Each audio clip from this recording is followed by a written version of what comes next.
కీర్తనలో దేవుని వాక్యాన్ని చదువుకున్నాం. ఈ కీర్తనలో 3వ మాట మనం చూస్తున్నప్పుడు, ఆహా ఆహా అని పలుకువారు తమకు కలిగిన అవమానమును చూచి విస్మయముందుదురుగాక అనే మాట చెప్పాడు.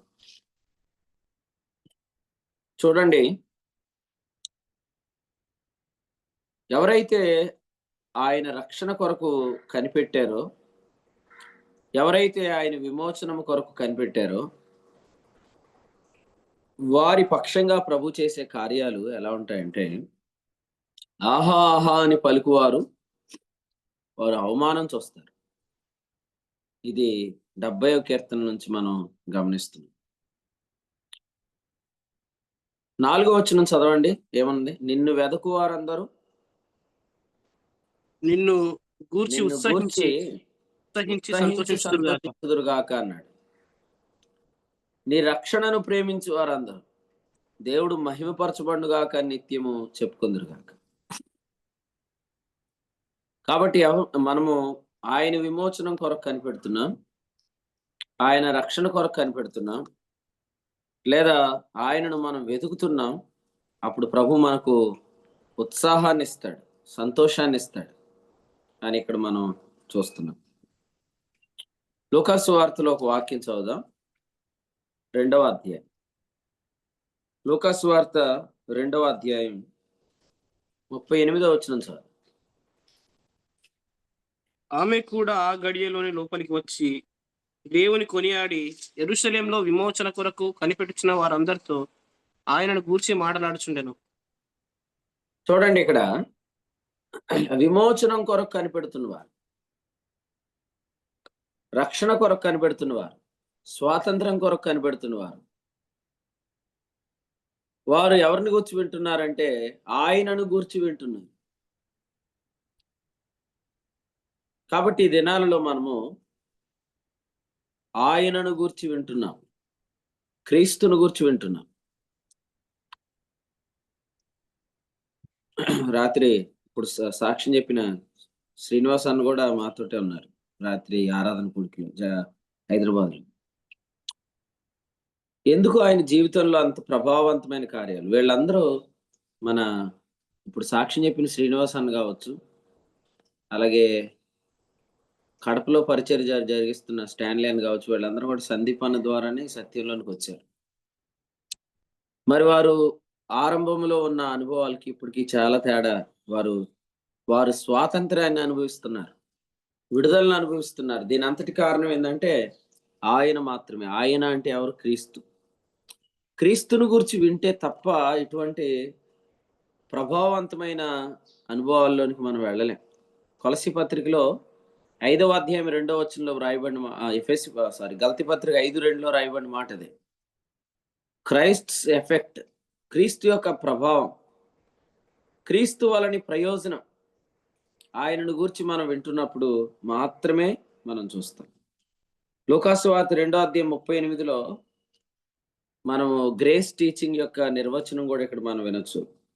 గ్రేస్ టీచింగ్ అంటే ఏంటంటే, ఆమె అంటే కృప, హన్న అంటే ఎవరు? ఇక్కడ ఆమె అంటే హన్న అంటే ఎవరు? కృప. అర్థం కృప. కృప ఎవరిని గురించి మాట్లాడుతుంది? ఆయనను గురించి మాట్లాడుతుంది. కాబట్టి మనము ఎన్నో సంవత్సరాలు భక్తుల గురించి, వ్యక్తుల గురించి విన్నాం, కానీ అప్పుడు మనం అనుభవించని స్వాతంత్రం ఆయనను గూర్చి వింటున్నప్పుడు మాత్రమే అనుభవిస్తున్నాం. ఆయనను గూర్చి వినేవారు అందరూ కూడా ఎవరంటే విమోచనం కొరకు కనిపెడుతున్నారు. విమోచనము మనము అనుభవిస్తున్నప్పుడు ఏం జరుగుతుంది? చదవండి, ఎఫెసీయులకు రాసిన పత్రిక 1వ అధ్యాయం 14వ వచనం చదువు. 14వ వచనం. దేవుని మహిమకు కీర్తి కలుగుటకై ఆయన సంపాదించుకున్న ప్రజలకు విమోచనం కలుగు నిమిత్తము ఈ ఆత్మ మన స్వాస్థ్యమునకు సంచకరువుగా ఉన్నాడు. ఇక్కడ చూడండి, ఆయన సంపాదించుకున్న ప్రజలకు విమోచనము కలగాలి. అప్పుడు మాత్రమే దేవుని మహిమకు కీర్తి కలుగుతుంది. ఇప్పుడు ఈ మాటను పట్టుకొని 4 చదవండి. దేవుని కృపా మహిమకు కీర్తి కలుగుటకై యేసుక్రీస్తు ద్వారా కుమారులుగా స్వీకరించాడని ఉంది. సో ఈ 2 వచనాలు ప్రక్కన పెట్టుకొని మీరు చదివితే మీకు ఏమర్థమైద్దంటే, అసలు మనల్ని కుమారులుగా ఎందుకు చేసుకున్నాడంటే, మనకు విమోచనం కలగటానికి. మనకు విమోచనం కలగటానికి. విమోచనము అనే మాటకు అర్థమైందంటే స్వాస్థ్యము. క్రీస్తు యొక్క సంపూర్ణత. కొరింథీ 1:31లో ఉంది కదా! క్రీస్తు యేసే మనకు విమోచనం. విమోచనం అంటే అర్థమైందంటే సర్వ సంపూర్ణత అయిన క్రీస్తు. అసలు క్రీస్తు యొక్క సంపూర్ణత అంతా ఏమై ఉంటదో అది మనకు కలగాలి. తద్వారా దేవుని మహిమకు కీర్తి కలగాలి. ఇప్పుడు చూడండి, చాలా విషయాలున్నాయి. అవన్నీ మనం అందరికీ చెప్పుకోలేం. దేవుడు కూడా చాలా కృపా ఐశ్వర్యం గలవాడు. కానీ అది మరి ఆయన బయలుపరుచుకోవడానికి ఎవరు లేరు ఆయనకి. అందుకనే దేవుడు మనలను కొనుక్కున్నాడు. ప్రకటన గ్రంథం 5వ అధ్యాయం 11వ వచనం మీరు చదివితే, మనుషులను ఆయన కొనుక్కున్నాడు. ఆ మాట ఎంత బాగుంది. ప్రకటన గ్రంథం 5వ అధ్యాయంలో 9, 10 వచనాల్లో ఆయన మనుషులను కొనుక్కున్నాడు. ఎందుకు కొనుక్కున్నాడు మనుషులనంటే, ఆయన కృపా మహదైశ్వర్యాన్ని బయలుపరుచుకోవటానికి. ఇప్పుడు చాలా మంది టాలెంట్ చూపించుకోవాలనుకుంటున్నారు. ఒక్క అవకాశం ఇస్తే నా టాలెంట్ ఏంటో చూపిస్తానంటారు చాలా మంది. టాలెంట్ చూపించుకోవాలనుకున్న వాళ్ళకి అంత ఆసక్తి ఉంటే, ఆయన తన యొక్క వ్యక్తిత్వాన్ని చూపించుకోవాలనుకుంటున్నాడు. ఆయన ఏమై ఉన్నాడు అనేది చూపించుకోవాలనుకుంటున్నాడు ఆయన. అది ఆయన ఎక్కడ సంపాదించలేదు. ఆయన అది ఎక్కడ అరువు తేవలేదు. అది ఆయనే అయ్యున్నాడు. ఆయన అదే అయ్యున్నాడు. మరి ఇప్పుడు దేవుడు ఏమై ఉన్నాడో బయలుపరుచుకోవాలంటే ఎవరు కావాలి? ఖచ్చితంగా మనుషులు కావాలి. అందుకనే ఇలా అనుకోవద్దు, మనకే దేవుడు కాదు, దేవుడికి కూడా మనం కావాలి. ఈ మాట నేను చెప్తే బాగోదు గాని ఆయనే చెప్పాడు. కొరింథీయులకు రాసిన మొదటి పత్రిక 6వ అధ్యాయంలో ఆయన ఏం చెప్పాడంటే, దేహము ప్రభువు నిమిత్తము, ప్రభు దేహము నిమిత్తం. 13వ వచనం చదవండి. కొరింథీయులకు రాసిన మొదటి పత్రిక 6:13లో ఉంది. దేహము దేహము జారత్వ నిమిత్తం కాదు గాని ప్రభు నిమిత్తమే, ప్రభువు దేహం నిమిత్తమే. కాబట్టి మనకు దేవుడు ఎంత అవసరమో ఆయనకు మనం కూడా అంతే అవసరం. అది ఆయన చెప్తేనే బాగుంటుంది, నేను చెప్పకూడదు. మనం లేకపోతే దేవుడు ఏం చేయలేడు? తనను తాను బయలుపరుచుకోలేడు. దేవుడు ఏమై ఉన్నాడు? ఆయన సర్వ సంపూర్ణత అయి ఉన్నాడు. ఎఫెసీ 2:6 మనం ఎప్పుడు చెప్పుకుంటాం కదా, యుగములలో కనుపరచు మహదైశ్వర్యం అన్నాడు. అంటే అంత మహదైశ్వర్యం గలవాడు. ఒక పాపిని ఆయన ఎలా క్షమించాడు అన్నాడు 1:7 ఎఫెసీ పత్రిక. తన కృపా మహదైశ్వర్యమును బట్టి అన్నాడు. అక్కడ మనం ఎలా కూడా చెప్పుకోవచ్చు, తన మంచితనాన్ని బట్టి, తన నీతిని బట్టి. పేతురు అదే రాశాడు. 2వ పత్రికలో ఏం రాశాడు? మొదటి అధ్యాయంలో, మన దేవుని యొక్క రక్షకుడైన యేసుక్రీస్తు యొక్క నీతిని బట్టి అన్నాడు. కాబట్టి దేవుడు ఎంత నీతిమంతుడు, దేవుడు ఎంత మంచివాడు, దేవుడు ఎంత ఐశ్వర్యం గలవాడు. అసలు దేవుడు ఎవరు? అది ఆయన బయలుపరుచుకోవాలనుకున్నాడు. ఆ బయలుపరుచుకోవడంలో భాగంగా మనుషులను కొన్నాడు. ఆ మనుషులకు ఇప్పుడు విమోచనం కలగాలి. కలిగితే గాని ఈ ప్రణాళిక సంపూర్ణం అవదు. అందుకనే దీన్ని ఏమంటాడంటే జరగవలసిన ఏర్పాటును బట్టి అంటాడు. ఆ మాట ఎంత బాగుంది. ఎఫెసీయులకు రాసిన పత్రిక 1వ అధ్యాయంలో, కుమారులుగా స్వీకరించుకున్నది ఎందుకు? మనుషులను కొనుక్కున్నది ఎందుకు? వారి యందు దేవుడు తాను బయలుపరుచుకోవటానికి. అందుకనే ఇక్కడ ఏం చెప్పాడంటే 1:9 ఎఫెసీ పత్రికలో, కాలం సంపూర్ణమైనప్పుడు జరగవలసిన ఏర్పాటు అన్నాడు. జరగవలసిన ఏర్పాటు. జరగవలసిన ఏర్పాటు ఏంటి? ఆయన విమోచనం కలగాలి, దేవుని కృపా మహిమకు కీర్తి కలగాలి. అందుకని ఈరోజు చాలా కుట్ర జరుగుతుంది క్రైస్తవ సంఘంలో. అదేంటంటే, ఇంత ప్రణాళిక వేసుకొని దేవుడు మనుషులను కొన్న తర్వాత ఆ ప్రజలకు విమోచనం కలగనివ్వట్లేదు సాతానుగాడు. అంటే దేవుడు తాను ఏమై ఉన్నాడు ప్రజలకు బయలుపరుచుకోకుండా ఈ క్యారెక్టర్ స్టడీస్, వ్యక్తుల ధ్యానాలు, భక్తుల ధ్యానాలను పేరిట ఆ విమోచనం ప్రజలకు కలగనివ్వట్లేదు అనమాట. అయినా కూడా ఆయన మనల్ని కరుణించాడు. ఈ దినాల్లో ఆయన మనల్ని కరుణించాడు. కరుణించి ఏం చేశాడంటే, అసలు ఉద్దేశాన్ని ఇప్పుడు మనకు బయలుపరుస్తున్నాడు. అసలు ఉద్దేశం ఏందంటే, నేను నిన్ను కొనుక్కున్నది సంపూర్ణత అయ్యున్న దేవుడు ఏమై ఉన్నాడో బయలుపరచడానికి. ఆ సర్వ సంపూర్ణతే నీ విమోచనంగా నేను సిద్ధపరిచాను. కానీ అది నీకు కలగాలంటే నువ్వు క్రీస్తుని గూర్చి వినాలి. కానీ నువ్వు క్రీస్తుని గూర్చి వినకుండా నువ్వు అనేక మంది వ్యక్తుల గురించి, భక్తుల గురించి విని కాలక్షేపం చేసేటట్టు సాతాను నిన్ను మోసం చేసాడు. ఇప్పుడు చెప్పుకొని, ఇప్పుడు మనకు క్రీస్తుని గూర్చి వినిపిస్తున్నాడు. ఎంతమందికి అర్థమైంది ఇప్పుడు వరకు చెప్పిన వాక్యం? మీకు కుడి చేతితే నాకు అర్థమైద్ది. మీకు అర్థమైందని నాకు అర్థమైద్ది. ఆ! ఇంకా కొన్ని కుడి చేతులు లేవలేదు. మళ్ళీ ఇంకోసారి చెప్పాలనా అర్థం? చెప్పండి. అర్థమైందా? అర్థం అవ్వలేదా? ప్రభువుకి స్తోత్రం. మనం దేవునికి అవసరమా? దేవునికి మనం అవసరమా? మనం దేవునికి అవసరమా? దేవుడు మనకు అవసరమా? మీరేమనుకుంటున్నారు? మనకు దేవుడు అవసరం. దేవుడు మనకు అవసరం. దేవుడు మహిమ కొరకు మనం అవసరం. యెస్. మనము దేవునికి, దేవుడు మనకి. దేహం ప్రభువు నిమిత్తం కాదు, ప్రభు దేహం నిమిత్తం కూడా. అంటే ఆయన మనలను ఎందుకు కొనుక్కున్నాడంటే, ఆయన ఏమై ఉన్నాడో బయలుపరచుకోవాలి. ఇప్పుడు చూడండి, సాతాను గాడు ఏమనుకుంటాడంటే, దేవుడు ఎంత మంచోడైతేనేంటి అది బయలుపరచబడే అవకాశం నేను కలిగించను కదా అనుకుంటున్నాడు. సో వాడి ఆశలు, వాడి ఉద్దేశాలు నెరవేరకుండా ప్రభు ఈ తరంలో నిన్ను లేపుకున్నాడు. కాబట్టి దేవుడు ఏమై ఉన్నాడనేది రివీల్ అయిపోవాలంతే. ప్రపంచం అంతా మాట్లాడుకుంటుంది దేని గురించి? కీడు గురించి. అంతగా కీడు మాత్రమే ప్రపంచానికి కనపడుతుంది. మరి దేవుడు ఎందుకు మంచోడైతే ఆయన ఎందుకు అందుకనే చాలా మంది అడిగే దేవుడు మంచోడైతే ఇలా ఎందుకు జరుగుతుంది? దేవుడు మంచోడైతే ఇలా ఎందుకు జరుగుతుంది అంటారు. దేవుడు మంచోడైతే ఇలా ఎందుకు జరుగుతుంది అంటున్నారు, కానీ అసలు నిజంగా దేవుడు ఎంత మంచోడు ప్రజలకు తెలుసా? దేవుని మంచితనం బయలుపరచబడిందా? దేవుని మంచితనం పూర్తిగా తెలియబడిందా? ఆయన వారు కూడా ఆయనకు ద్రోహం చేసేస్తున్నారు.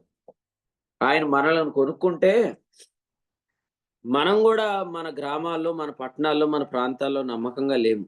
నమ్మకంగా అంటే అర్థం ఏంటంటే, జరగవలసిన ఏర్పాటు జరగనివ్వట్లేదు మనం కూడా. ఆయనను గురించి వినటానికి ప్రజలు సంఘాలకు రావట్లేదు. ప్రజలకు కూడా ఏం కావాలంటే, ఒక 4 మాటలు మేమేం చేయాలో చెప్పండి, ఏం చేయకూడదో చెప్పండి. అంతా నేనేం చేయాలనే దాంతోటే వస్తున్నారు. నేనేం చేయాలనే దాంతోటి వెళ్ళిపోతున్నారు గాని, యోధాపత్రిక 1:4లో చెప్పినట్లుగా అద్వితీయ నాథుడును ప్రభునైన యేసుక్రీస్తును విసర్జించారు. ఆయనను సంఘానికి వెలుపట ఉంచారు. ప్రకటన 3:20.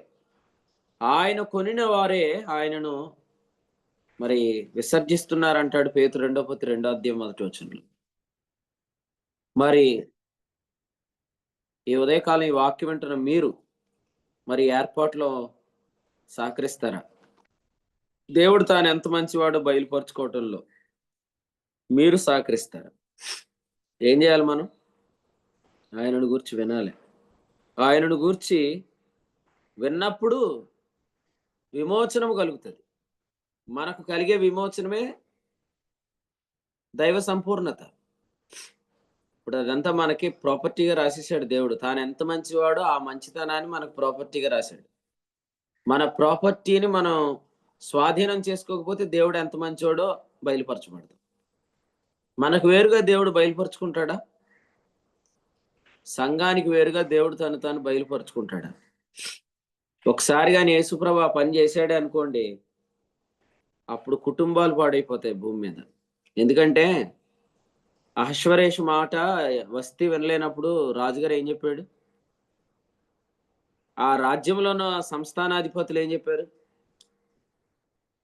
నేను అచ్చ తెలుగులో చెప్తాను, మీ ఆవిడే నిన్ను ఆడించేస్తే మా ఇంట్లో మా పిల్లలు కూడా ఆడిచ్చేస్తారని చెప్పారు. అది మీకు స్పష్టంగా చెప్తాను, మీకు అర్థమైద్ది. అది నిన్ను మీ ఆవిడే నిన్ను ఆడిస్తే మా ఇంట్లో మా పిల్లలు కూడా మా మాట వినరయ్యా అని చెప్పారు. ఇప్పుడు అలాగే యేసుక్రీస్తు కూడా తన సంఘానికి కాకుండా తను తాను బయలుపరుచుకుంటే ఇప్పుడున్న పురుషులందరూ కూడా ఏం చేస్తారు? సీక్రెట్లన్నీ ముందు భార్యకి చెప్పకుండా అన్ని విషయాలు బయట మాట్లాడతారు. అప్పుడు కుటుంబం పాడైపోద్ది. కాబట్టి యేసుప్రభు ఎప్పుడు అలా చేయడు. యేసుక్రీస్తు ఎప్పుడు తన సంఘానికి వేరుగా తను బయలుపరచుకోడు. టీవీ నైన్కి ఏమైనా ఇంటర్వ్యూ ఇవ్వడానికి వెళ్తాడా మనకేం తెలియకుండా? వాడేమన్నా ఎక్స్క్లూజివ్గా నాకు ఇప్పుడే యేసుప్రభు గురించి తెలిసింది అంటాడా? కాదండి. నిన్న మనకు వచ్చిన అప్డేట్స్ ఎవరికి తెలియదు. ఇలా అంటారు కదా, ఇశ్రాయేల్ యొక్క ఆ యొక్క పటిష్టమైన వారి యొక్క నడిపింపు కారణం వాళ్ళ రహస్య సమాచారం బయటకు అసలు తెలియదు. ప్రపంచంలో ఉన్న ఇంటెలిజెన్స్ వ్యవస్థల్లో టాప్ మోస్ట్ లో ఉన్నాయి ఇస్రాయేల్ వ్యవస్థ అంటారు. వాళ్ళ రహస్య సమాచారాలు ఎవరికి తెలియదు. అది ఇంటర్నెట్లో అవైలబుల్గా ఉండదు, అది బయటికి రానియరు.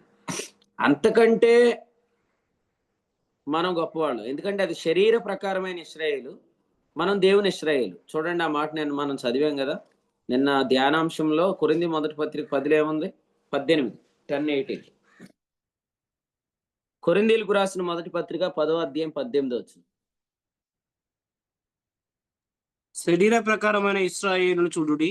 ఆగండి, గలతీ పత్రిక 6వ అధ్యాయము 16 చదవండి. 6:16.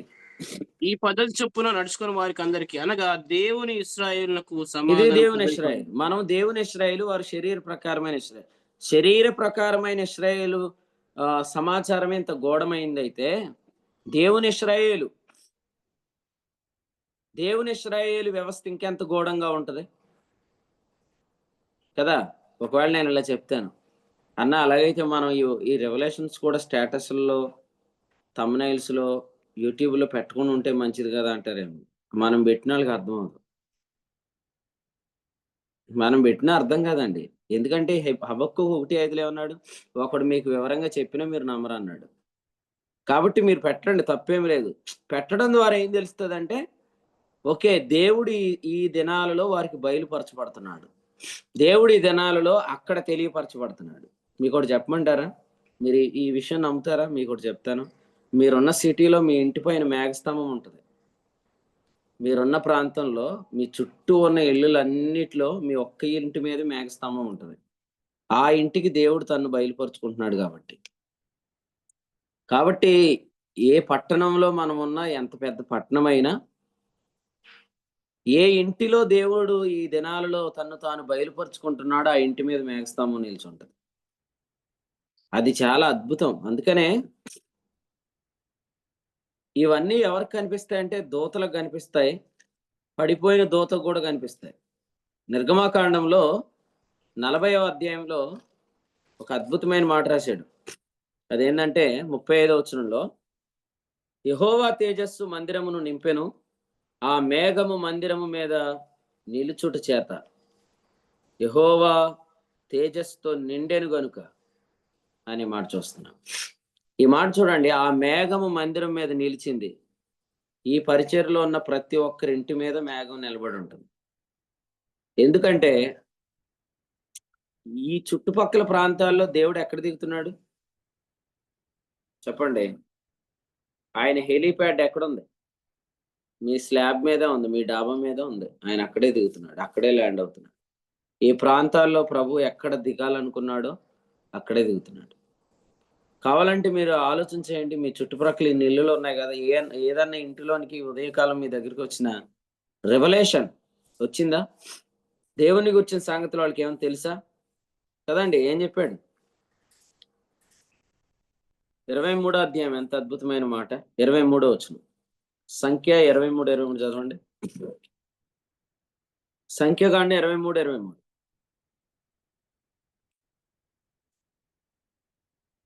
నిజముగా యాకోబులో మంత్రం లేదు, ఇశ్రాయేలులో శకునం లేదు. ఆయా కాలములు యందు దేవుని కార్యములు యాకోబు వంశస్థులకు ఇశ్రాయేలీలకు తెలియచెప్పబడును అన్నాడు. నాకు ఈ వచనము లేకపోతే ఈ వివరణ ప్రభు ముందే చెప్పాడు. 24:5 చదవండి. ఇప్పుడు 24:5 యాకోబు నీ గుడారములు, ఇశ్రాయేలు నీ నివాస స్థలములు ఎంతో రమ్యమైనవి. ఎందుకంటారు? మన ఇల్లులు ఎందుకు బాగుంటాయి చెప్పండి? ఎందుకంటే అందరి ఇళ్ళల మీద అందరూ డిజైన్లు పెట్టుకుంటారు. మన ఇంటి మీద ఒక ప్రత్యేకమైన డిజైన్ ఆయన పెడతాడు, అది మేఘం. అందుకనే నీ గుడారములు, నీ నివాస స్థలములు ఎంతో రమ్యం అన్నాడు. మనం అందరం ఒకే చోట కానీ ఇల్లులు కట్టుకున్నామే అనుకోండి, చెప్పండి, మనం అందరం ఒకే చోట ఇల్లులు కట్టుకున్నామే అనుకోండి, అప్పుడు మన అందరి ఇళ్ళ మీద ఏమి నిలబడి ఉంటుంది? మేఘం. అలా ఉన్నారు ఇశ్రాయేలీలు, అందరూ ఒకే చోట ఉండేవారు. మనం అంటే ఉండటానికి కుదరట్లేదు మరి. కానీ రేపు ఉంటామో లేదా? వేయండి రాజ్యంలో. ఇప్పుడు మన కొరకు ఆయన పట్టణాలు కడుతున్నాడు అని చెప్పాడు కదా. నిన్నటి కీర్తనలో ఏం చెప్పాడు?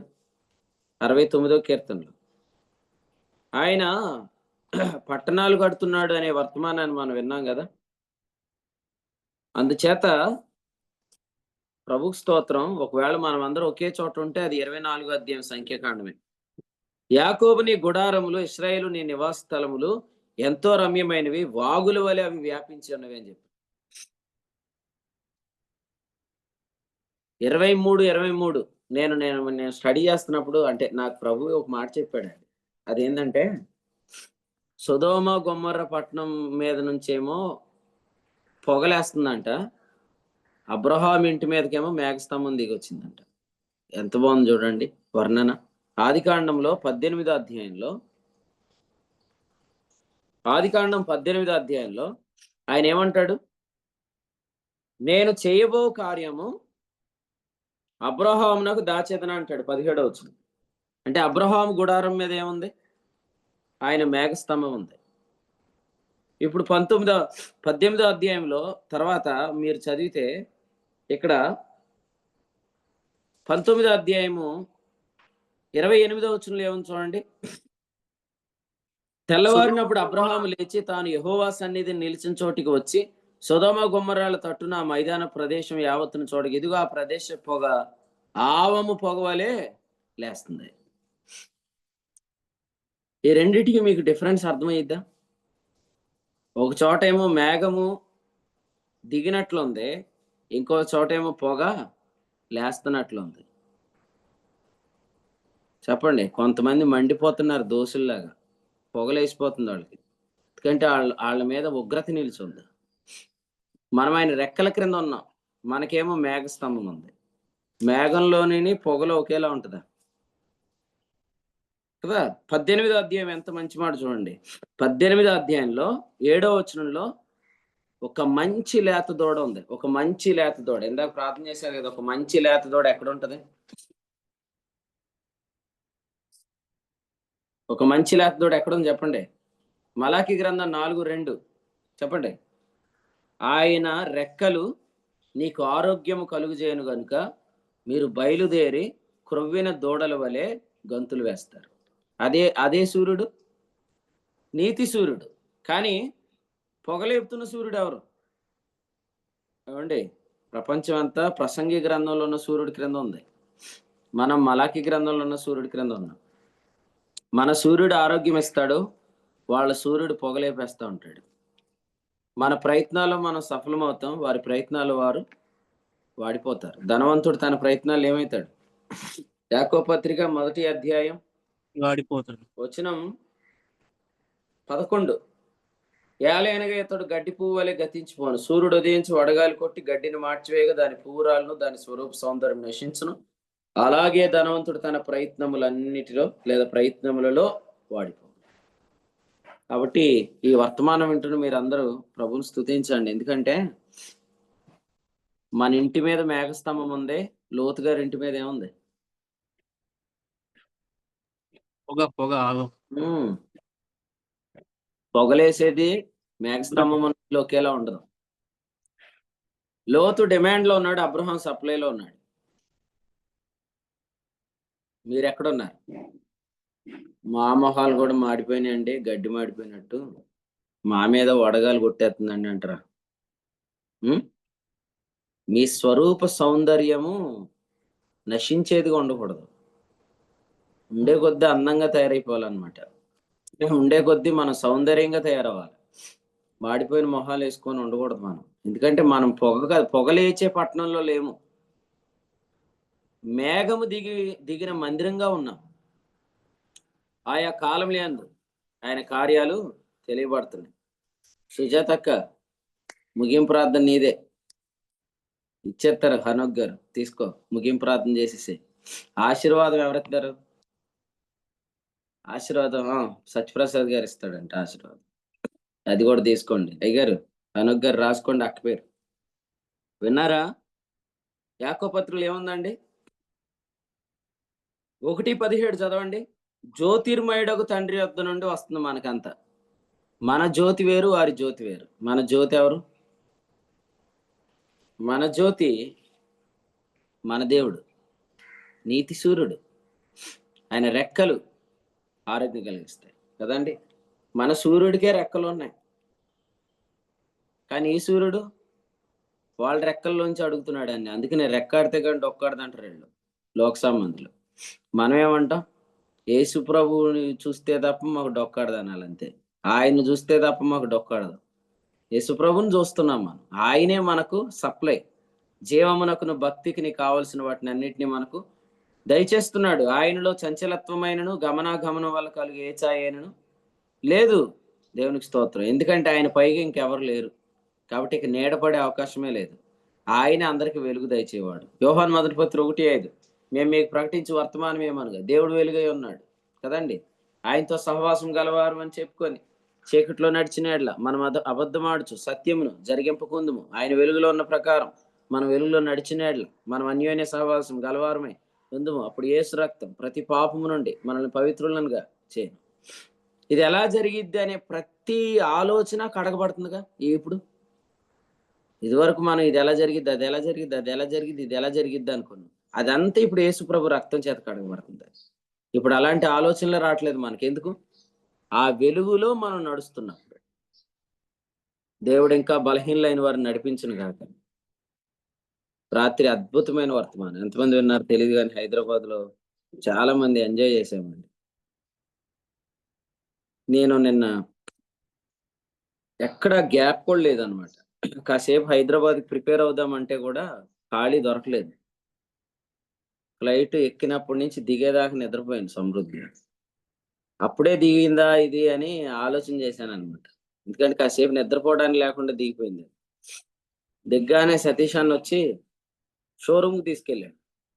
ఆయన కారు తీసుకొని అన్నాళ్ళు. అక్కడి నుంచి మేము వెళ్ళినప్పటికీ ఆల్రెడీ హైదరాబాద్ మందిరంలో చాలా మంది చేరి మోషే కంటే శ్రేష్ఠుడు అని పాడుతున్నారు ప్రభు గురించి. స్పీడ్ గా లోపలికి వెళ్ళాం. ఫోన్ ఛార్జింగ్ లేదు. మా ప్రియమైన తమ్ముడు పెట్టాల్సినవి అన్ని మర్చిపోయాడు బ్యాగ్ లో. నేను పట్టుకెళ్లాల్సిన మైక్ అన్ని వదిలేశాడు. అప్పటికప్పుడు చూస్తే ఏవి ఛార్జింగ్ లేవు. ఈ టెన్షన్స్ మధ్యలో నిలబడ్డాను. నువ్వు వాడుకొని అయినా ఇంతమంది వచ్చి కూర్చున్నారు, వీళ్ళందరూ వినాలి అని నిలబడినప్పుడు ప్రభు ఆత్మ సహాయం చేశాడు. వాస్తవంగా నేను ఉదయం నుండి ఈ విగ్రహారాధన ఈ సంబంధిత విషయాలు చెప్తున్నాను, కానీ నిన్న సతీష్ అన్న వాళ్ళ ఇంటి వారు వచ్చారు. వారు ప్రభువుని ఎరగరు. వాళ్ళకి అభ్యంతరంగా ఉండకుండా వాళ్ళ కొరకు చెప్పాలి. ఓ ప్రక్క ఏం చెప్పాలో అర్థం అవట్లేదు. ఆ వచనం పట్టుకున్నాను, కానీ ప్రభు అద్భుతంగా నడిపించాడు. మీరు వినండి, చాలా బ్లెస్డ్ మెసేజ్లు ఆ రెండు. ఓ పొల్లు కూడా మిస్ అవ్వద్దు, వినండి. ప్రభు మనలను ఎలా కొనసాగింపు చేస్తాడో ఆలోచించండి. మన వెలుగు వేరు, మన స్తంభం, మన మేఘం వేరు, ప్రజలు అనుభవిస్తున్న వెలుగు వేరు, వారి మీద ఉన్న పొగ వేరు. కాబట్టి మీరు ఉన్న ప్రతి ఇంటి మీద మీరు ఏం పెట్టుకున్నట్టే? మేఘం పెట్టుకున్నట్టే కదండి. మేఘం ఉన్నట్టే. ఎంత ఖర్చు అయింది చెప్పండి మేఘం? ఎవరైనా మీ దగ్గరికి వచ్చి రెంట్కి ఇమ్మని అడిగితే మేఘం ఇవ్వగలరా మీరు? ఏం చెప్తారు? బుద్ధి లేని కన్యకలు అంటే బుద్ధి గల కన్యకల దగ్గరికి వచ్చి నూనె అడుక్కున్నారంట. అప్పుడు వాళ్ళు ఇచ్చారని ఉందా మీ బైబిల్లో? కాబట్టి మనం కూడా మేఘం ఇవ్వలేము. మీరు చెప్పండి, మాకు మా ప్రభు ఇచ్చాడు, మీకు కావాలంటే ప్రభుని అడగండి. ఏ సివిల్ ఇంజనీర్ దగ్గరికి వెళ్ళి ఇంటి మీద మేఘం ఉండాలండి అని అడిగితే ఏమంటాడు? కదా, అది మన ప్రభు మనకిచ్చింది. మన మన మన పట్టణంలో ఎంత మందిలో మన మీద మేఘస్తంభం నిలబడి ఉంటుంది. ఇప్పుడు చెప్పండి, శరీర ప్రకారమైన ఇశ్రాయేల్ ఎలా ఉంటది? మీరు చూడండి, గుంటూరులో గాని ఈ చుట్టుపక్కల ప్రాంతాల్లో యూదులు ఎవరైనా ఉన్నారనుకోండి, వాళ్ళ ఇంటి మీద ఒక రకమైన గుర్తు ఉంటది. యూదులు గుర్తు, శరీర ప్రకారమైన ఇశ్రాయేలు గుర్తు ఎంత బాగుంటే దేవుని ఇశ్రాయేలు గుర్తు ఇంకెంత బాగుంటది. దేవుని ఇశ్రాయేలు గుర్తు ఏదంటే మేఘస్తంభమే. ఆయన మేఘం మన మీద నిలుచుట చేత, ఆయన తేజస్సు మన ఇంటిలో కమ్ముటి చేత మోషే లోపలికి రాలేదని ఇక్కడ ఉంది. దినవృత్తాంతాల గ్రంథంలో ఏముంది తెలుసా? యాజకులు లోపలికి రాలేదని ఉంది. దినవృత్తాంతాల గ్రంథాల్లో అలా ఉంది. అంటే పాత నిబంధన యాజకత్వం గాని, పాత నిబంధన నడిపింపు గాని రెండు లోపలికి రాలేకపోతున్నాయి. దేవునికి స్తోత్రం చెప్దాం. కొంతమంది అంటారు, నేను చాలా రోజుల నుంచి మీ ఇంటికి రావాలనుకుంటున్నాను, కుదరట్లేదండి. కుదరట్లేదు కాదు, పైన మేఘం ఉంది, లోపల తేజస్సు ఉంది, నువ్వు రాలేవని చెప్పు. పులిపిండి లోపలికి రాదు. నేను ఉదయం కూర్చొని ఈ బ్రేక్ త్రూ ఏదంటే gospel of grace break through చాలా మంది ఇప్పుడు ఎక్స్పీరియన్స్ చేస్తున్న టెస్ట్ మనీలు ఎప్పటి నుంచి వచ్చినాయి అంటే, ప్రభు చెప్పాడు ఆ దుర్మార్గుడిని వెలివేసిన కాడి నుంచి వచ్చినాయి అని చెప్పాడు. ఆ పులిపిండి తీసి పాడేసేయండి అంతే. ఎప్పుడైతే మీ జీవితాల్లో పులిసిన పిండి, పాత పిండి, ఇంకా ఏదైతే పాత గుడ్డ ఉందో అది తీసి బయట పడేసేయండి, అది ఇంకా లోపలికి రాదు. భవిష్యత్తులో ఎంత పెద్ద మందిరం కట్టినా లోపలికి ఆ పిండి ఇంకా రాదు. ప్రభు అలా చెప్పాడు. మీరు నమ్ముతారా? దినవృత్తాంతాల గ్రంథంలో రాశాడు లేదు? దినవృత్తాంతముల గ్రంథంలో వారు ఏమని పాడుతున్నారంటే పాట, యెహోవా దయాళుడు, ఆయన కృప నిరంతరం ఉండునని పాడుతున్నారు. ఎక్కడి నుంచి? 118వ కీర్తనలో నుంచి ఈ కీర్తన పాడుతున్నారు.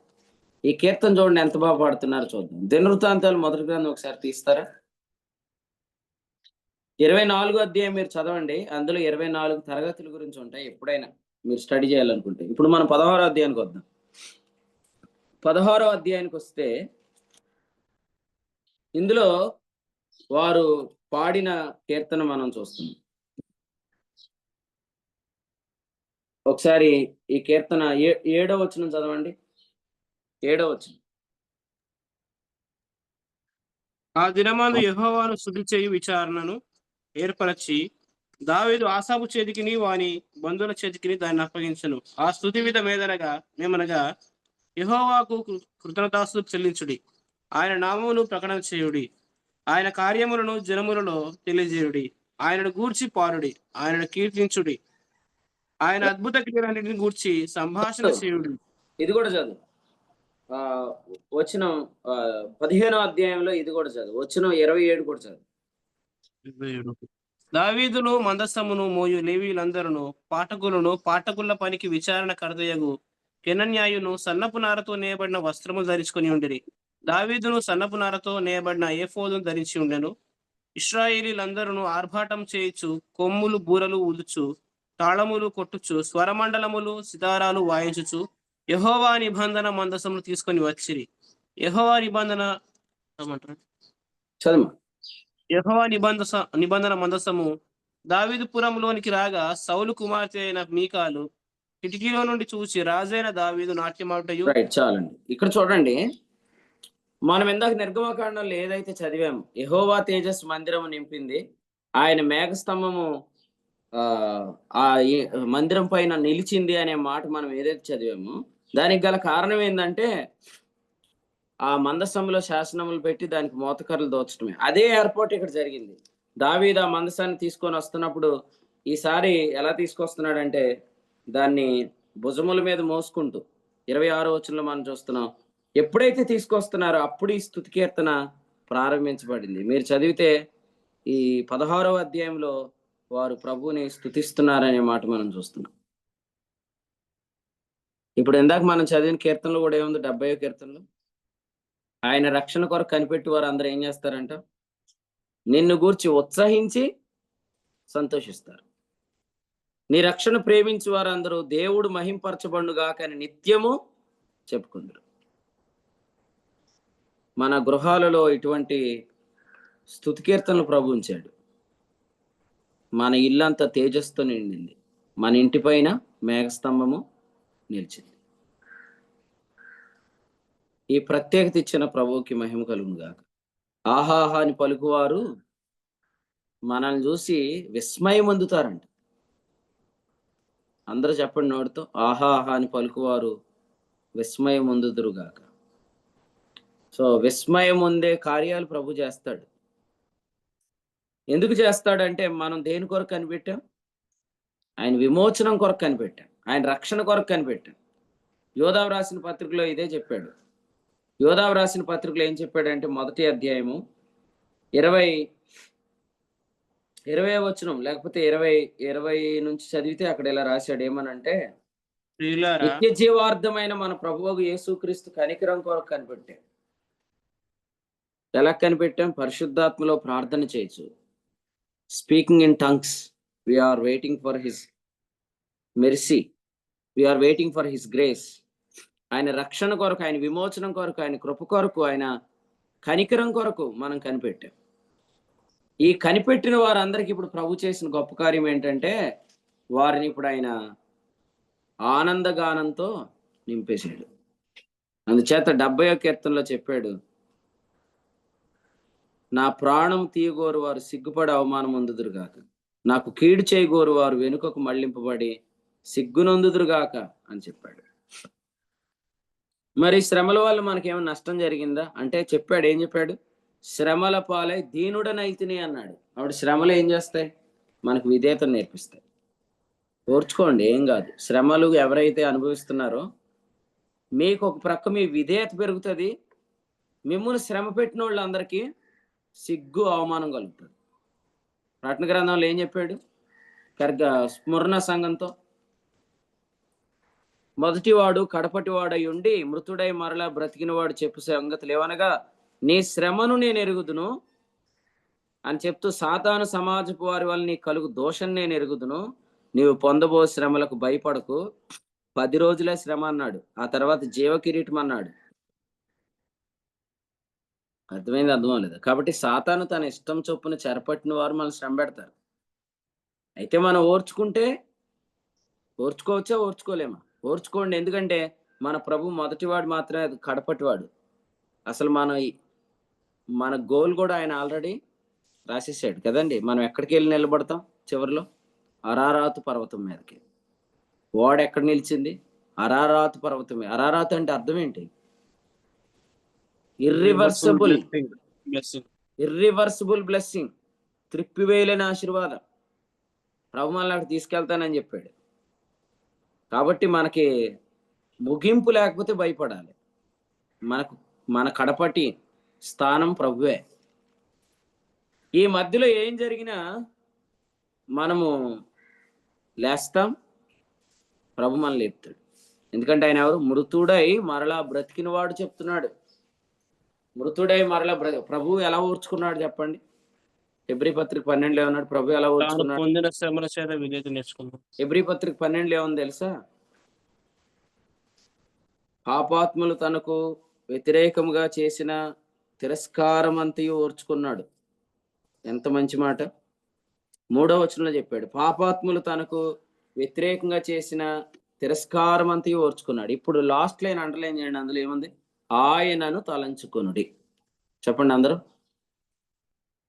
శత్రువు మాటలు 10 సార్లు చెవులు పెట్టుకొని వినే బదులు ఆయన తలంచుకోండి. ఏమన్నాడన్నా? ఎలా అన్నాడన్నా? ఆహా ఆహా అంటాడా? నన్ను అంటాడా? అసలు వాడేవాడన్నా అంటానికి అట్లా కాదు. ఆయనను తలంచుకోండి, ఆయనను తలంచుకోండి. మనకు ప్రభు నేర్పిన పాఠం ఏంటంటే, పాపాత్ములు తనకు వ్యతిరేకంగా చేసిన తిరస్కారం అంతా ఓర్చుకుని ఆయనను తలంచుకోండి. పేతురు పత్రికలో ఏమన్నాడు? 2వ అధ్యాయంలో ఇలా చెప్పాడు కదా, ఆయన దూషించబడి బదులు దూషించలేదు. 23, శ్రమ పెట్టబడి బెదిరింపక న్యాయంగా తీర్పు తెచ్చి దేవునికి తను తాను అప్పగించుకొనును. ఇదేంటంట? ఇది ఆయన మనకు ఉంచిన అడుగుజాడలు అని చెప్పాడు. స్తోత్రం చెల్లిద్దాం. ప్రభు మనకేముంచాడు? ఆయన మాదిరి ఉంచి వెళ్ళిపోయాడు. దేవునికి స్తోత్రం. ఆ మాదిరిలో మనం సాగిపోవాలి. క్రింద రాస్తూ అన్నాడు, మనం ఇప్పుడు ఆత్మల కాపరి అధ్యక్షుడైన ఆయన వైపునకు మళ్ళేమన్నాడు. అటు మన కాపరి ఏ త్రోవలు వెళ్ళాడు, మనం అదే త్రోవలు వెళ్తున్నాం. అందుకనే ఏమన్నాడు? మీకు శ్రమ కలిగినప్పుడు ఏమన్నాడు? మీకు ఏదో ఒక వింత జరుగుతుంది అనుకోవద్దా అన్నాడు. 4:12. ఎవరైనా ఈ దారిలో గుండా ఎందుకు వెళ్తున్నాం అంటే ఏం చెప్తాం? మా కాపరి ఈ దారిలోనే వెళ్ళాడండి, మేము కూడా ఈ దారిలోనే వెళ్తున్నామని చెప్పాలి అంతే.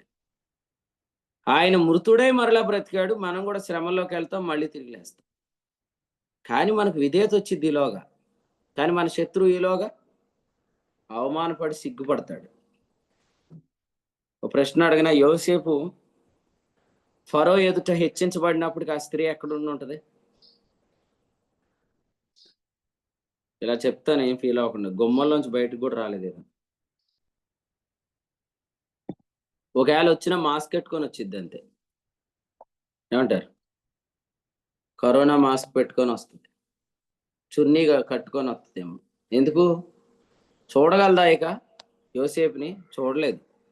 కాబట్టి మన జీవితాల్లో మన శత్రువులందరూ అలాగే చూస్తారు. ఆహా ఆహా అని పలుకువారు అందరూ సిగ్గుపడి అవమానం పొందుతారు.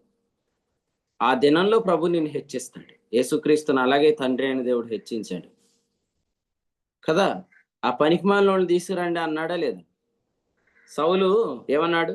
ఆ పనికిమాలినోళ్ళని తీసుకురండి, ఇతడు మనల్ని ఎలాగూ ఏలగలడు అని అన్నవారిని తీసుకురండి అంటే, వద్దులే ఈ రోజు అన్నాడు. కాబట్టి వాస్తవంగా ఈ రోజు యేసు ప్రభువుని విరోధంగా లేస్తున్న దాని అంతటికి కూడా ఆయన పగ తీర్చుకోవట్లేదు. పగ తీర్చుకోవడానికి ఒక దినాన్ని పెట్టుకున్నాడు. ఆ దినాన్ని ఆయన తన పగను తీర్చుకుంటాడు. మన జీవితాల్లో కూడా మనం కనిపెడితే ఖచ్చితంగా ప్రభు మనల్ని హెచ్చిస్తాడు. ఎంతమంది కనిపెడతారు? కనిపెట్టండి. ఆయన ఎవరు? మొదటివాడు,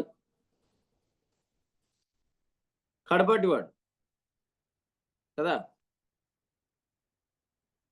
అసలు వాక్యం చాలా బాగుంది, వినండి అంటేనే ప్రజలు ఏమంటున్నారు? ఎంతమందిని పాడు చేస్తా ఉంటలేదు మిమ్మల్ని? ఎవరు అనలేదు. వాక్యం బాగుంటది వినండి అంటేనే ఎంతమందిని పాడు చేస్తాం అంటున్నారు. మనమేం సినిమాకి రమ్మంటున్నామా? సమూయేలు గ్రంథంలో 17వ అధ్యాయంలో 29లో దావీదు అంటాడు, నేనేం చేశాను అంటాడు. అది మీరు గుర్తు చేసుకోండి. దావీదు ఏమంటాడు? నేనేం చేశాను అంటాడు. ఏలీయాబు ఏమంటాడు? నీకు చాలా గర్వం రా, నీకు చాలా గర్వం అంటాడు. దావీదు ఏమంటాడు? నేనేం చేశాను అంటాడు కదండి. సో ఈ ఈ మాట ఆలోచన చేయండి. ఏమి చేయకపోయినా గర్వము అని అనుకునే వాళ్ళు చాలా మంది ఉన్నారు. వీడికి చాలా గర్వం అనుకున్నాడు దావీదుని ఏలీయాబు. కానీ ఎవరు ఏడ్చినా ఒక మాట అయితే వాస్తవం, దావీదుని దేవుడు అభిషేకించాడు, దావీదుని దేవుడు నిలబెడతాడు. దావీదు రాజు అంతే. ఇప్పుడు యుద్ధం చేస్తే రాజు అవుతాడు, యుద్ధం చేయకపోతే రాజు అవుతాడు దావీదు. 17వ అధ్యాయంలో గొలియాతును జయిస్తే రాజు అవుతాడా? గొలియాతును జయించకపోతే రాజు అవుతాడా దావీదు? జయించకపోయినా రాజే. జయించకపోయినా రాజే. కాబట్టి ఆలోచన చేయండి. 16వ అధ్యాయంలో అభిషేకించబడ్డాడు, 17వ అధ్యాయంలో గొలియాతును జయించాడు. జయించిన రాజే, జయించకపోయిన రాజే, కానీ జయిస్తాడు ఖచ్చితంగా. అలాగే మన జీవితాల్లో కూడా కొన్నిసార్లు మనల్ని అపార్థం చేసుకొని మనకు చాలా గర్వం అని, మన హృదయంలో చెడుతనం ఉందని అంటారు. కానీ కొందరు హృదయాలు మన హృదయాలతో పెనవేసుకున్నాయి. 18వ అధ్యాయం మొదటి వచనం, యోనాతాను హృదయం దావీదు. కాబట్టి మీలాంటి వాళ్ళు చాలా మంది ఉంటారు. శత్రువులే ఉన్నారేంటన్నా అందరూ అని అనొద్దు. మీలాంటి వాళ్ళు ఉంటారు, వాళ్ళ హృదయాలు మీ హృదయాలతో కలుస్తాయి. అప్పుడు దాకా మనం ఒక అధ్యాయం ఆగితే చాలు. ఏలీయాబు ఆ హృదయంలో చెడుతనం ఉందన్నాడు, కానీ యోనాతాను ఆ హృదయంలో ఉన్న మంచితనాన్ని గుర్తించాడు. నేను ఫ్రెండ్షిప్ డే అని నాకు తెలియదు వాస్తవం. నేను వాక్యం చెప్పాక చాలా మంది వచ్చి ఏం చెప్తున్నారంటే, అన్న ఈరోజు ఫ్రెండ్షిప్ డే మెసేజ్ చెప్పినట్టే ఉంది అన్నాను. ఎవరెవరు ఫ్రెండ్షిప్ అంటే, పరిశుద్ధాత్మకు మన ఆత్మకు ఫ్రెండ్షిప్. నిన్నటి మెసేజ్ ఏంటి? ఆత్మతో సహవాసం కదా. పరిశుద్ధాత్మకు మన హృదయం దేవుని హృదయం. పరిశుద్ధాత్మ అంటే ఏం చెప్పాను జగన్నాథపురంలో? అప్పటికి నాకు ఇంకా ఫ్రెండ్షిప్ డే అని తెలియదు ఎందుకు. మన హృదయం దేవుని హృదయం, మన ఆత్మ దేవుని ఆత్మ. ఇప్పుడు ఎలాగైపోయినాయి అంటే ఈ పరిచర్లో అవి కలిసిపోయినాయి. కాబట్టి ఈ ఆత్మలో గర్వం ఉందని చాలా మంది అనుకుంటారు, కానీ ఈ హృదయంలో దేవుడు గర్వాన్ని తీసేశాడు, దర్శనాన్ని ఉంచాడు. దర్శనం చెప్తే కూడా పగబడితే మరి ఏం చేద్దాం? ఈ కలలు కనువాడు ఏమవుతాడు అని గుంట తవ్వారంట. గుంట తవ్వితే గుంటలో ఉండిపోతాం ఏంటండి? గుంట తవ్వినా ప్రభు ఎక్కడ పెట్టాలనుకున్నాడో అక్కడ లేపి నిలబెడతాడు. కాబట్టి గుంట తవ్వినోళ్ళు కూడా ప్రభువా అని అడుక్కుంటాకు వచ్చారు. అలాగే చెప్తాను, ఏమనుకోవద్దు. ప్రభువా అని అడుక్కోవడానికి వచ్చారు వాళ్ళు. వాళ్ళు రక్షించేవాడిగా ప్రభు అని ఒప్పుకోలేదు కానీ వాళ్ళు శిక్షను తప్పించుకోవటం కొరకు, ఆహారం కొరకు ప్రభువా అని అడిగారు. ఈ గుంట తవ్వినవాడు, గుణపం పట్టుకున్నవాడు, పార పట్టుకున్నవాడు, మట్టి తీసినవాడు, అందరు బ్యాచ్ అక్కడే నిలబడ్డారు. ఒక్కొక్కడు మొహం చూస్తుంటుంటే, గుణపం పట్టింది నువ్వే కదరా, పార పట్టింది నువ్వే కదరా, మట్టి తోలింది నువ్వే కదరా, ఈ గొంతీడికి సరిపోదని చెప్పినోడు నువ్వే కదరా, చంపేద్దాం అన్నవాడు నువ్వే కదరా అని అనిపిస్తుంది లేదు యోసేపుకి. అక్కడ పెద్ద స్టోరీ ఉంది. కానీ ప్రభుకు స్తోత్రం, ప్రభు ఆయన్ను హెచ్చించాడు. మన జీవితాల్లో కూడా మన హృదయంలో ఏముందో పరిశుద్ధాత్మకు తెలుసు, పరిశుద్ధాత్మ హృదయంలో ఏముందో మనకు తెలుసు. కాబట్టి మీరు దర్శనాన్ని గర్వం అని ఎవరైనా అనుకుంటే మాత్రం మనం ఏం చేయలేం, కానీ దర్శనాన్ని మాత్రం మీరు నిదానించి చూడండి. ఆహాహా అని పలికే పలుకులు కాదు, తిరస్కారం అంతి ఓర్చుకొని ఆయన తలంచుకోండి. ప్రభు తగిన సమయంలో ఏం చేస్తానన్నాడు? మిమ్మల్ని హెచ్చిస్తానన్నాడు. కాబట్టి సాతాను ఎవరిని మృంగుదునా అని వెదకుచూ తిరుగుచున్నాడు, కానీ మనం కనిపెడితే తగిన సమయంలో ప్రభు మనల్ని హెచ్చిస్తాడు. ఈ అద్భుతమైన విషయాన్ని పేతురు మొదటి పత్రిక 5వ అధ్యాయం 6లో చెప్పాడు. తగిన సమయంలో ప్రభు మనల్ని అక్కడ నిలబెడతాడు. కాబట్టి ఫైనల్ గా 38 ఏండ్లు సుమారు సౌలు పరిపాలించాడు, కానీ ప్రభు రికార్డులో లేదు. ప్రభు రికార్డులో 2 ఏండ్లు మాత్రమే సౌలు పరిపాలించాడని ప్రభు రాశాడు. సౌలు పరిపాలన కేవలం 2 సంవత్సరాలు మాత్రమే. 40 ఏండ్లలో 38 ఏండ్లు సౌలు పరిపాలన దురాత్మతో నడిచింది. కానీ ఆ దినాల్లో దావీదు యెరూషలేముకు దూరంగా ఉన్నాడు, యోధాకు దూరంగా ఉన్నాడు. కానీ రైట్ టైంలో దావీదును ప్రభు మరలా తీసుకొచ్చి యెరూషలేములో సియోను కోటలో ఆయన స్థాపించాడు. సేమ్ నేడు కూడా యేసు ప్రభు ప్రస్తుతం దూరంగా ఉన్నాడు. చాలా మంది యేసుక్రీస్తు గురించి ఎన్నో విమర్శలు చేస్తున్నారు ఈరోజు. కానీ ఈ భూమి ఎవరిది? ఈ భూమి అయింది కదండి. భూమి మీద ఉండి యేసు ప్రభుని తిడుతున్నారు. ఎంత బాగుంది చూడండి. ఈ భూమి అయింది అయితే ఆ భూమి మీద ఉండి యేసు ప్రభుని తిడుతున్నారు జనాలు. మనమైతే ఏం చేస్తాం? యేసు ప్రభుని నువ్వు ఇంకా ఇక్కడ కూర్చొని ఏం చేస్తున్నావు, ఎల్లోసారి అందరిని వేసేయమంటాం మనం. ప్రభు కనిపెట్టట్లేదా రైట్ టైం కోసం? కాబట్టి మీరు కూడా కనిపెట్టండి. ఎప్పుడు రావాలో అప్పుడు మనం వస్తాం. అడ్డగడియలు గల పట్టణంలో ప్రవేశిస్తాం. సియోను కోటను స్వాధీనం చేసుకుంటాం. కాబట్టి గుడ్డివారు కుంటివారు తోలివేస్తారని అనుకున్న సామెత అది హాస్యాస్పదంగా నిలిచిపోతుంది, కానీ ప్రభు మనల్ని హాస్యాస్పదంగా ఉంచడు. ప్రభు మనల్ని అనేక మందికి వివాదాస్పద గుర్తుగా చేస్తానన్నాడు. యేసుప్రభు ఎవరు? మరియతో చెప్పాడు కదా, పడుటకును లేచుటకును. అసలు మనల్ని చూసి ప్రజలు విస్మయం పొందుతారంటే అర్థం ఏంటి? రేపు క్రీస్తు న్యాయపీఠం దగ్గర మాదే బహుమానం అనుకున్న వాళ్ళకి తిరగేసినట్టు అయిపోయిద్ది రిజల్ట్. మనల్ని గురించి అందరూ ఏమనుకుంటారు? ఈ గర్విష్ఠులు అందరూ అయిపోతారు క్రీస్తు న్యాయపీఠం దగ్గర అనుకుంటారు మనల్ని చూసి. కానీ మన రిజల్ట్ వేరుగా ఉంటుంది. కాబట్టి ఆ దినం కొరకు సిద్ధపడదాం, ఆ దినం కొరకు కనిపెడదాం. ప్రభు ఈ నిరీక్షణను సఫలపరుస్తాడు.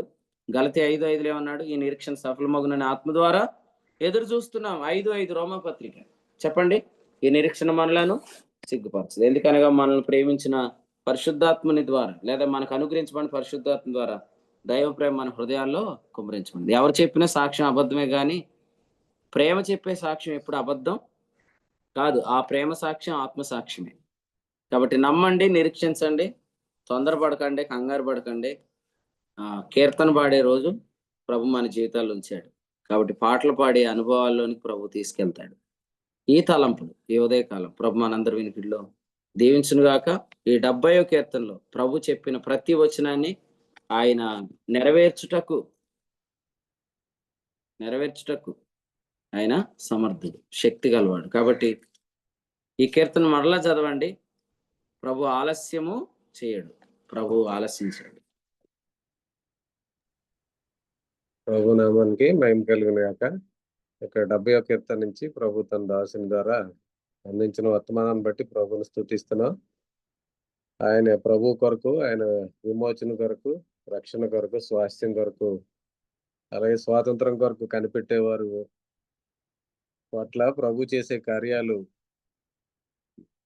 ఎవరే మన యొక్క పతనం కోరుకునేవారు, మనం పడిపోతే ఆహాహా అని పలికేవారు విస్మయం ఉండేలాగా, వారు సిగ్గు పొందేలాగా, వారు అవమానం పొందేలాగా వారి పట్ల దేవుడు తన కార్యాలు ఏ విధంగా చేస్తారో ఈ యొక్క వర్తమానం నుంచి ప్రభు తన దాసుని ద్వారా తెలియజేసిన సంగతులను బట్టి ప్రభుని స్తుతిస్తున్నాం.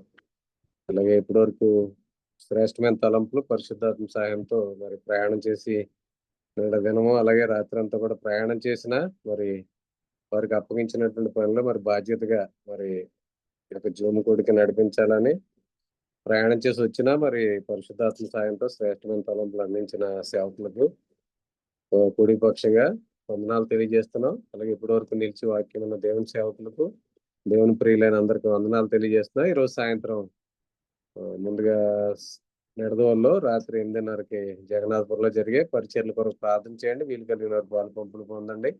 అలాగే 14వ తేదీన అత్తిల్లో, అలాగే 15వ తేదీ జగన్నాథపురంలో, అలాగే 16వ తేదీ జగన్నాథపురంలో జరిగే ప్రార్థనా కూడిక, వీటన్నిటి కొరకు ప్రత్యేకమైన కూడికల కొరకు ప్రార్థన చేయండి. వీలు కలిగిన వారందరూ కూడా పాలు పంపులు పొందడానికి సిద్ధపడండి. అలాగే సెప్టెంబర్ 30 నుంచి అక్టోబర్ 3వ తేదీ వరకు ఆదిలాబాద్లో జరిగే కాన్ఫరెన్స్ కొరకు కూడా ప్రార్థన చేయాలని, అందరూ కూడా రావడానికి సిద్ధపడాలని తెలియజేస్తున్నా. ఈ సమయంలో ఎవరైనా ప్రార్థన చేయాలని ఆసక్తి కలిగిన వారు ముగింపు ప్రార్థన చేసినట్లయితే ఈ కూడిక ముగింపు చేసుకుందాం.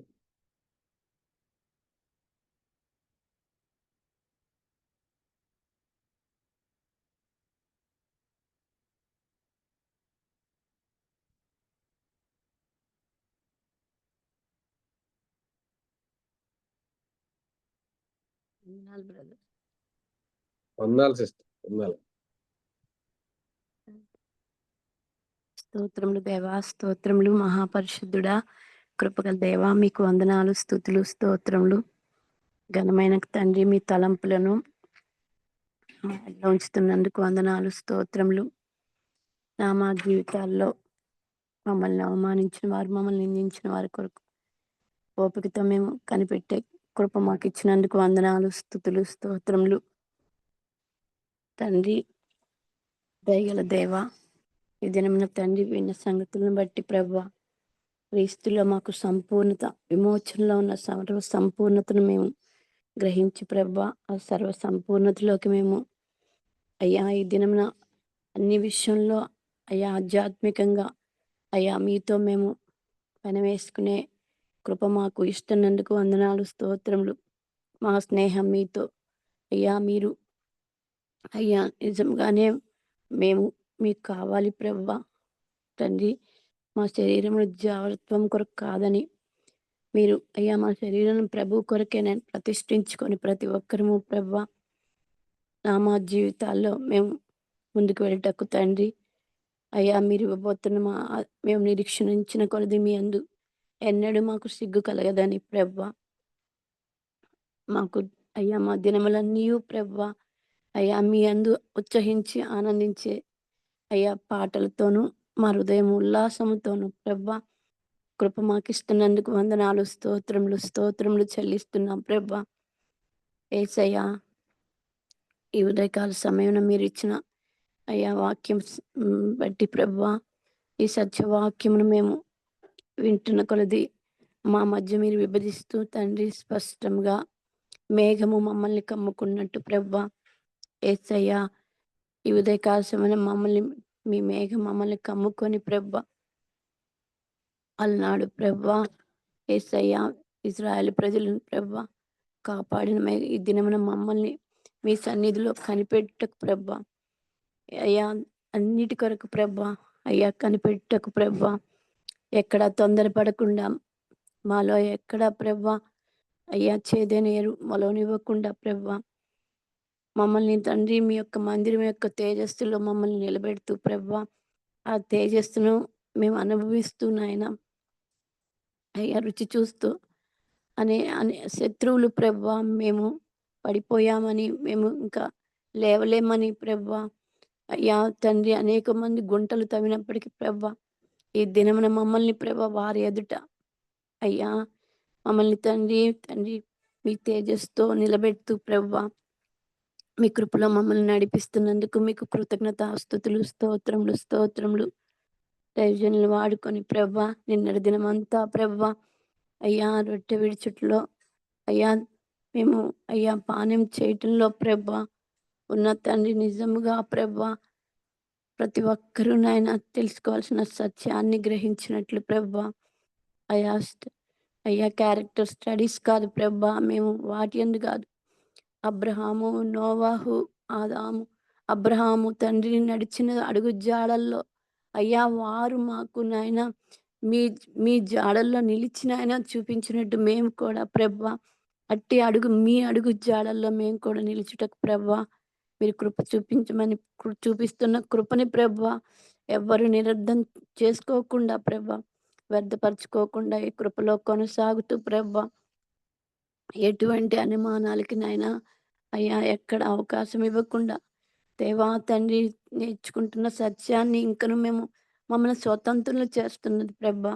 ప్రతి బానిసత్వం నుంచి విడిపిస్తుంది ఇట్టి స్వతంత్రం మాకు ఎక్కడ ఎవరు ఇవ్వగలరు ప్రభా ఈ దినమున అట్టి నీతికి మమ్మల్ని దాసులుగా చేసి ప్రభా అయ్యా నీతిలో మేము నీతి మత్తత్వాన్ని ప్రభా మేము పొందుకుంటూ ప్రభా ఇంకనూ ప్రభా మా జీవితాల్లో అయ్యా క్రీస్తుని ఎరిగినట్లు ప్రభా అయ్యా ఎరిగే భాగ్యం మాకు ఇచ్చినందుకు ప్రభా అయ్యా ఇది ఏదో మేము చదువుకుంటే మేము ఏదో డిగ్రీలు చేస్తే అయ్యా రాదు ప్రభా మిమ్మల్ని ప్రభా అయ్యా మీలో నిలిచి ప్రభా మీ సత్యంలో నిలిచి మేము ధ్యానిస్తూ ప్రభా ఇంకా అనేక సంగతులు మాకు బయలుపరుస్తున్న దేవుడివి అనేక సంగతుల్లో గ్రంథంలో మాకు తండ్రి క్రీస్తు కనపడాలి ప్రభా అవును ప్రభా చదువుతున్నప్పుడు మీరు కనపడకపోతే మేము చదివి కూడా వ్యర్థమే ప్రభా ప్రతి క్షణము మేము చదివిన ప్రతి వచనంలో ప్రతి మాటలో మీరు కనపడుతూ ప్రభా అయ్యా మీరు బయలుపడుతూ ప్రభా ఇది సత్యమని మే ప్రభా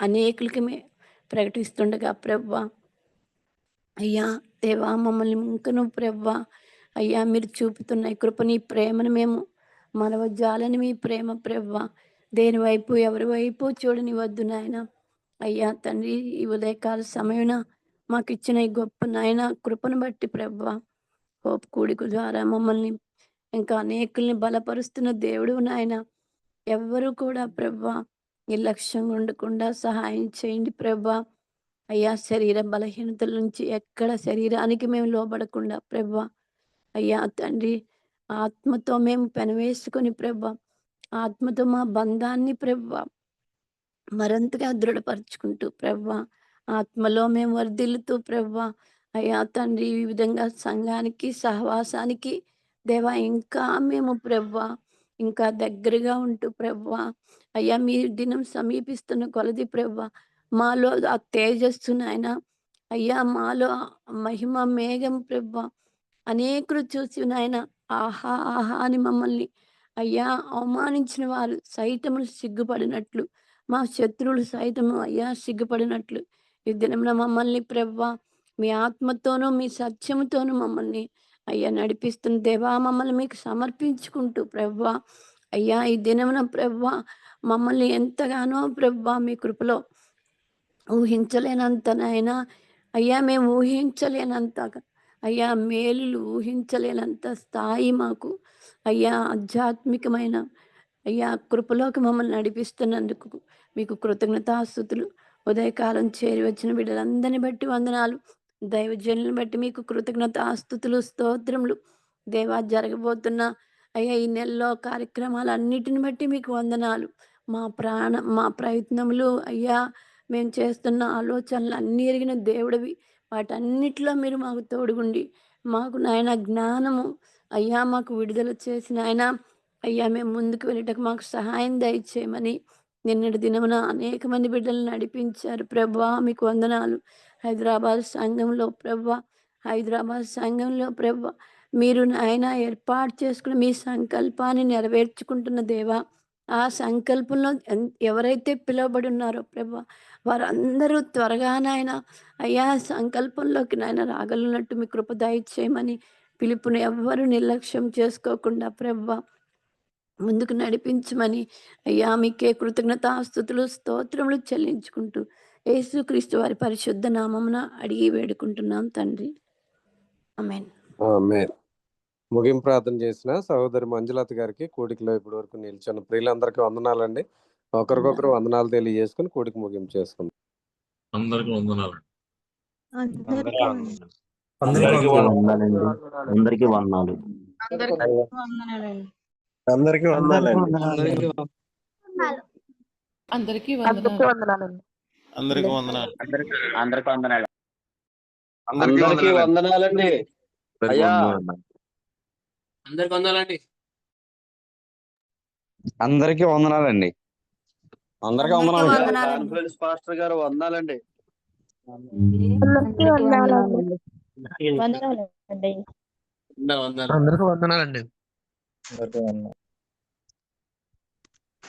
అందరికీ వందనాలు. అందరికీ వందనాలండి.